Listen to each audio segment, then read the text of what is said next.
Now, how about them damn Celtics? And we are back with another episode of How About Them Celtics. Sam and I are recording on Tuesday, November 12th, after the Celtics NBA Cup loss to the Atlanta Hawks, 117-116, the final score. Jaylen Brown played great in his second game back from his injury after returning against the Bucks on Sunday. Jayson Tatum did not play quite as great. Derrick White was on point. Dyson Daniels had a masterclass with Trae Young out, and the Celtics fall to 0-1 in the NBA Cup. And 9-3 on the season overall, which still has them firmly in second place in the East because the rest of the East is unsure of what direction they're going in the season. But Celtics lose to the Hawks, probably their worst loss of the season and probably the ugliest game they've played. And yet Sam and I both jumped in here laughing and smiling because we didn't have to, or Tatum didn't talk post game, so it means we're very early tonight. Yeah, it's the one positive. I do wish I was dead, though. all the excitement I had for the Cup, up in smoke, gone, dead. Fuck the Cup. Cup, big competition. Mickey Mouse. Anybody can win these games. It's so clear. I mean, Atlanta coming in here and winning. There's nothing to the Cup. It's fake. Overall, just a shit game from the Celtics. Like, I mean, there are bright spots. Like, if they won this game, if a final shot falls, I think we're all talking about Jaylen, and we're like, Jaylen was incredible. I think Jaylen deserves credit for being really good. But even the first thing he said to all of us was like, yeah, me and Jayson have to be better with turnovers. Like, they combined for 11 turnovers in this game, and the Celtics as a team had 20.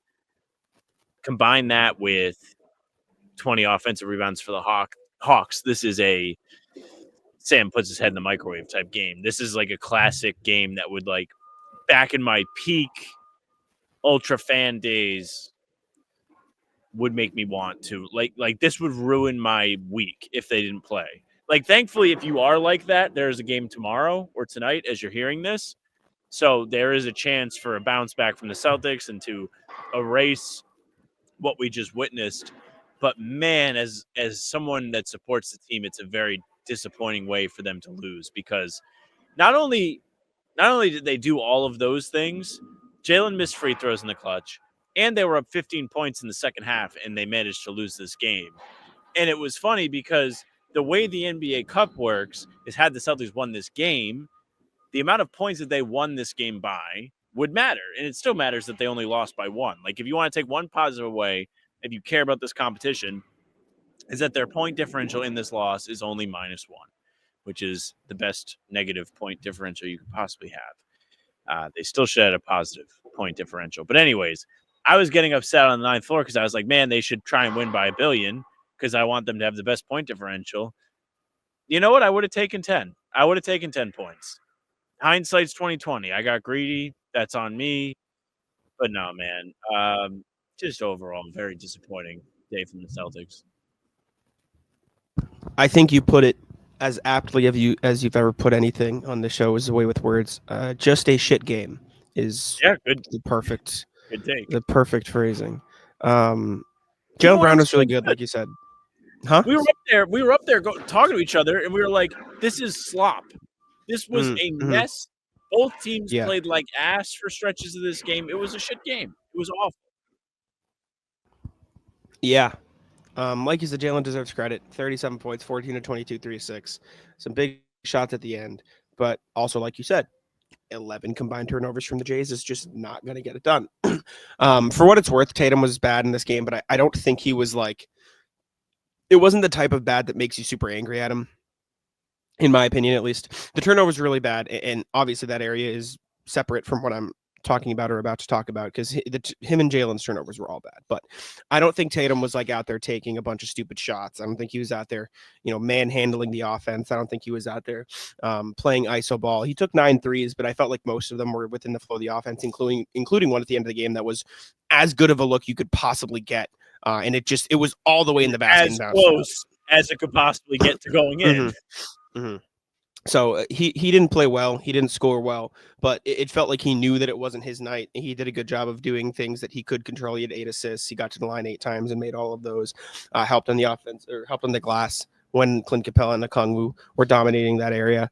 Derrick White was awesome in this game. 10 of 15, 7 of 12, 31, 6 and 5. That's going to go into nothingness because the Celtics lost.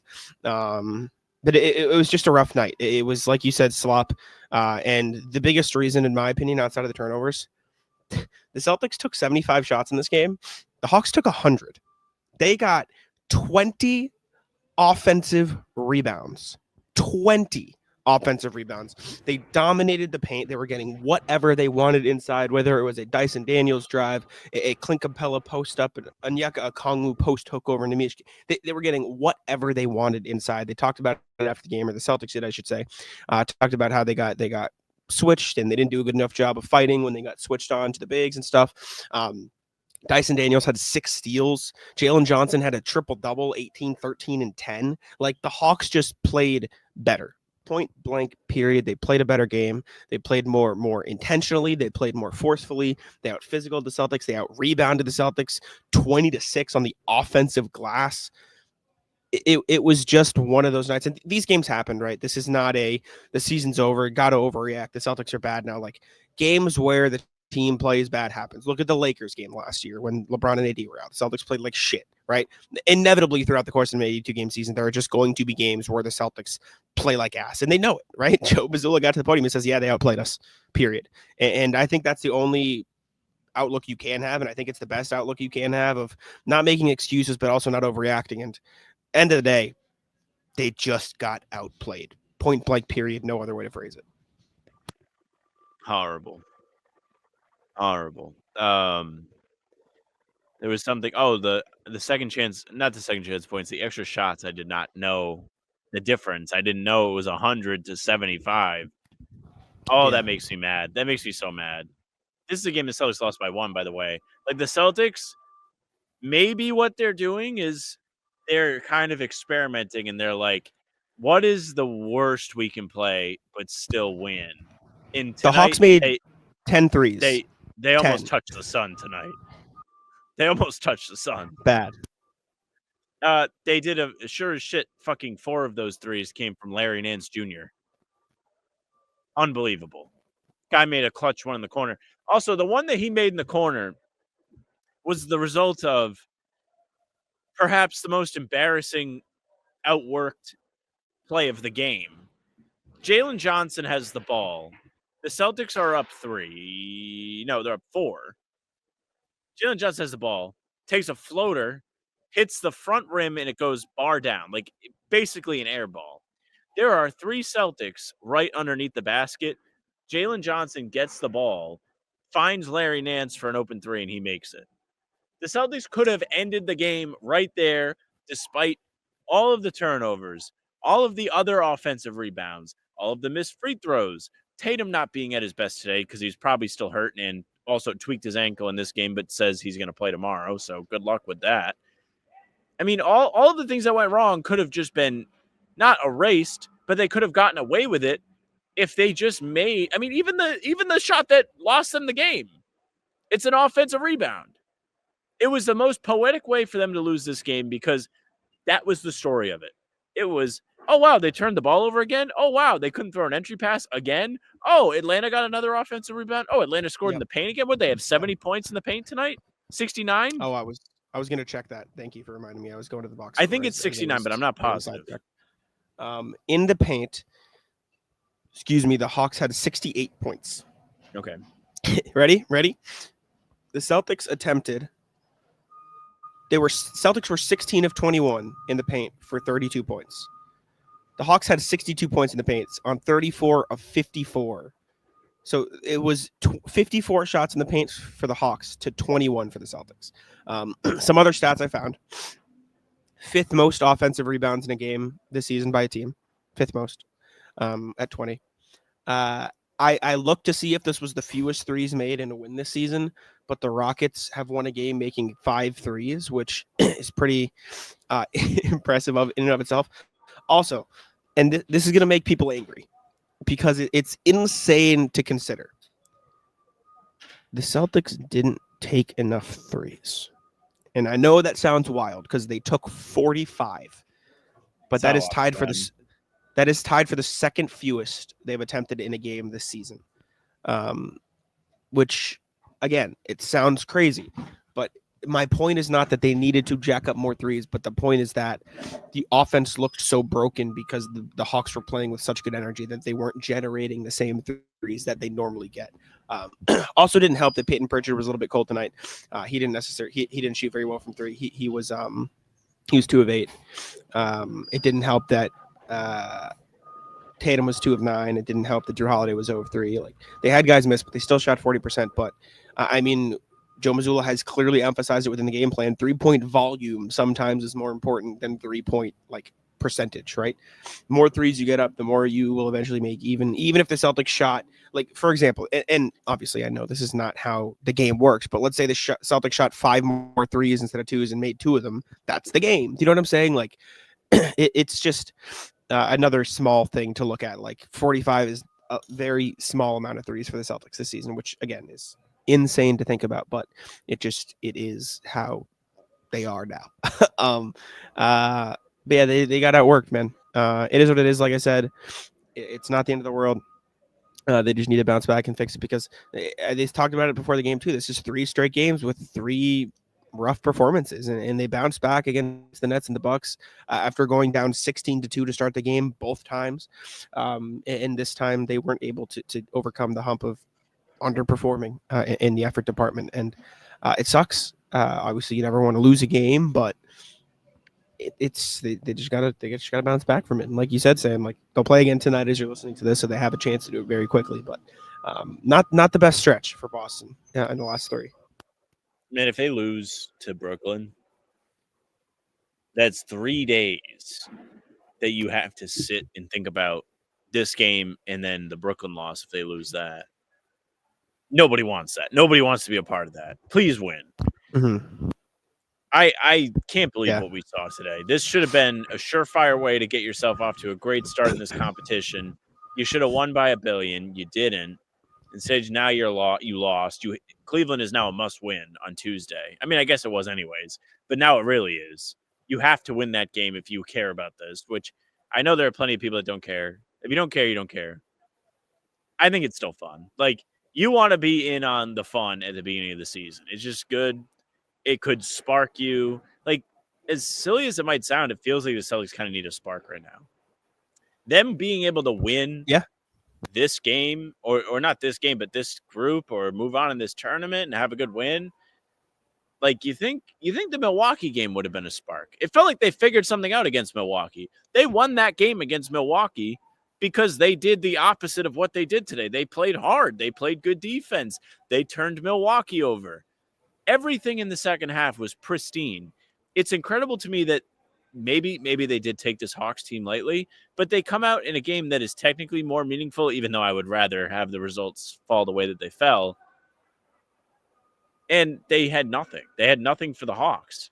They got beat by Jaylen Johnson and Dyson Daniels, who are fine players, but they're not like beat the Celtics good. Yeah, I will say. I guess they are, but they're not. Yeah, this is not an excuse for the way the Celtics played, because I don't want to say inexcusable because that sounds a bit too harsh, but like you can't have effort like this. It does feel like this is the type of team that would beat the Celtics, because the way the Celtics got out of that Bucks game is, oh, Damian Lillard's on the floor, you lose. Like we're just going to relentlessly attack him. This Hawks team didn't have that tonight. Like if Trae Young's in this game, I think the Hawks probably lose because the Celtics would have somebody to target. Like you look at this Hawks lineup that played most of their minutes, like Jaylen Johnson, good defender. Zachary Risache, the rookie, good defender. Dyson Daniels is a fucking monster. Keaton Wallace is big. Larry Nance played fine. Onyeka Okongwu is long. Clint Capella's a big body. Like they just had good defenders up and down the roster, and there was no real weak point for the Celtics to target. And I think that's a big reason, excuse me, that they were able to or they weren't able to come back in this game, is because they didn't have that safety valve. Like for as much as KP Kristaps was a safety valve for them last year, it feels like the one for this year is, let's hunt a matchup we really like. And that's a big part of the Celtics offense. And there were really no matchups worth hunting in this game. So they had to get gritty. They had to get a little bit chaotic, which Joe has talked about, and they weren't able to do it against a hungry Hawks team. And I want to be perfectly clear, like credit the Hawks. They looked really good. Like this is, I don't think the Hawks will be good this year. I don't think they'll necessarily be amazing next year either. But like you think about where the Hawks were last year or 2 years ago, like you now have a little bit of something, right? Dyson Daniels, good young player. Zachary Ricochet, good young player. Jalen Johnson, good. Like they're building something that looks sustainable around Trae Young. And this, for as much of this was Celtics played like ass, like the Hawks just played really good too. Like I do think it is a two-sided street. Like the Celtics don't lose this game if the Hawks don't play awesome. And they did. So as much as it sucked and as much as the Celtics should have won this game, like you also have to give the Hawks credit. And Joe Mazzulla, Derrick White, and Jaylen Brown were very adamant about that after the game too.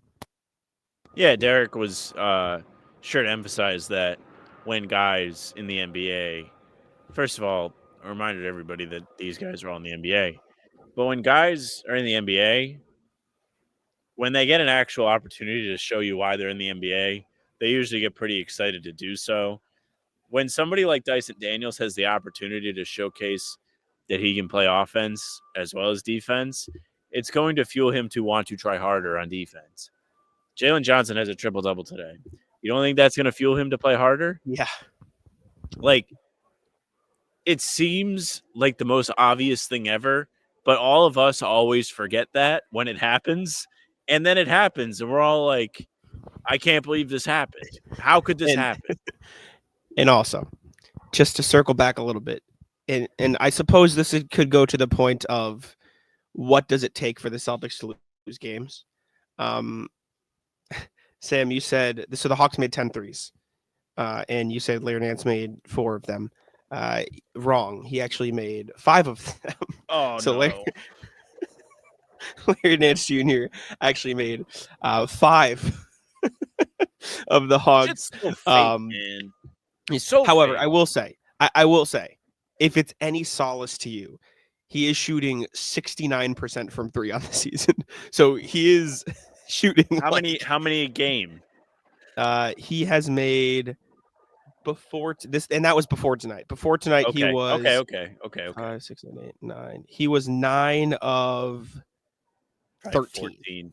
Okay. 13. Yeah. So like, if it's any consolation, he has been a weirdly good 3-point shooter this season. But yeah. I hate that. I don't think there's anything in the NBA that I hate more than that. Like the guy that should not be making the threes makes the threes and you lose. I hate that. I'm sure Joe Mazzulla hates it too, because I know it's part of their game plan to leave those type of guys open. Maybe they didn't game plan to leave the 69% shooting Larry Nance Jr. open, but maybe they did game plan to leave the career. How much percent, Jack? Career, he is a 35% 3-point Yeah, shooter. maybe that guy. Maybe they would leave him open. But even then, that's not as bad as you would think. On 1.2 attempts, though, so he doesn't shoot a lot. Do you want me to hurt you a little bit more before we wrap? Yeah. So that is the tied for the 8th most points he's ever scored in his NBA career. Larry Nance, are you here? Yeah, you're here. It is the most points he's scored in almost 2 years. So, dude, if I was on the 9th floor still, it's probably good I'm not on the 9th floor still. It is the most threes he's ever made in a game. 5 threes is the most threes Larry Nance has ever made. And he's only made more than 3 2 times. It was this, and then he made 4 in 2021. So this shit's so lame. Dude, I could be excited about the cup if he just misses one of those. Fuck the cup, dude. Fake competition. But the Celtics are still in a pretty good position. They're on pace for 61, 62 wins still. It's no time to panic. They're 9-3. Cup. It is what it is. On pace for not a good cup record, but any final thoughts, Sam? Beat the piss out of Brooklyn tomorrow, will you? I don't need to sit and think about this till Saturday, because Saturday is going to be an awful day for other reasons. But You know what's funny? I was going to pitch, or I think we should start doing a, what's it called? Like a TikTok recap of the game in addition to the thing we do. So like basically just like you and me talk for like 2 minutes straight just about what happened in the game. I cut that up into a 1 to 2 minute clip for TikTok, or a 1 minute clip for TikTok. Tonight's not the night. Tonight is the night. All you have to do is have me be like, fucking shit game. And that's Okay. TikTok. You want to do it? Well, I mean, we'll do it in addition to this, like on top of this as an added content thing, but Whatever works. All right. Anyways, appreciate y'all for tuning in. Let us know your thoughts down below. Make sure to like, subscribe to How About Them Celtics on YouTube. Follow us on Spotify and Apple in your inbox, 5 a.m. every Sunday, Tuesday, Thursday, and on YouTube every single day. So I'll Sam, take it out. Yeah, thank you very much for watching. Nobody did today because they lost, but if you did watch, make sure you leave a like, comment, tell us what you thought of the game. You probably hated it. Make sure you hit the bell because Jack and I are here every morning no matter what. Full pods drop Tuesday, Thursday, Sunday. Game recaps morning after each game. Other videos in between will keep you busy. We also have game recaps and pods on Spotify and Apple. So if you just want the audio versions of our stuff, those will be there for you. Make sure you email us, hbtcpod@gmail.com. We go through your emails every single pod, so we're recording tomorrow or today as you hear this. So get them in because I'm sure you got something to say. Maybe you watched the game too. You got something to say. Socials are at How About Them C's. Twitter, Instagram, TikTok, Facebook's the name of the pod. All streams are there. They're on YouTube. They're on Twitter. Jack's Twitter's at Jack's1NBA. Mine's at Sam, my friend. Taco, come on. Taco's having some fun here. That is bogus. These guys are ridiculous.